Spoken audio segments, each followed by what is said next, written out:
എന്നെ വിടാൻ. എന്താണ് നീ കാണിക്കുന്നത്?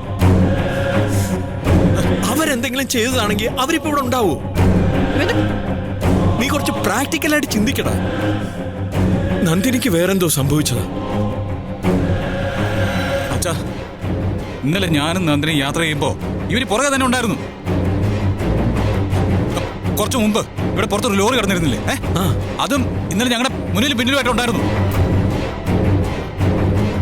ഇപ്പൊ നന്ദിനിയെ കാണാതായി നമ്മൾ തെരയുമ്പോ ആ ലോറി ഇവിടുന്ന് പുറപ്പെട്ടിട്ടുണ്ടായിരുന്നു. അതിനകത്ത് ആരായിരുന്നു? അവരാണ് നന്ദിനി ഇവിടുന്ന് കടത്തിയത്, ഉറപ്പാ.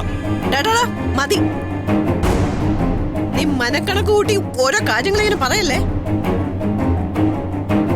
എന്ത് നടന്നാലും എന്ത് നല്ല സംഭവിച്ചാലും അവൾക്ക് മാത്രം ഒരു മിസ്സിംഗ് കേസ്. ഇത് അവൾ ബോധപൂർവം ചെയ്യുന്ന തന്നെ ആയിരിക്കും. എങ്കിലല്ലേ അവളെ കുറിച്ചുള്ള ചർച്ചയും ചിന്തയൊക്കെ ഉണ്ടാവും.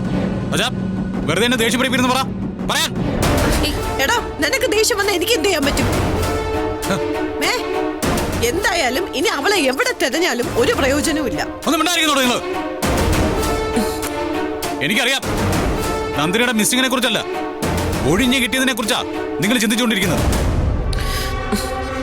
അതാര് ശ്രമിച്ചാലും, നന്ദിനിക്ക് എന്ത് സംഭവിച്ചാലും നിങ്ങൾക്കാർക്കൊന്നും നഷ്ടപ്പെടാനില്ല.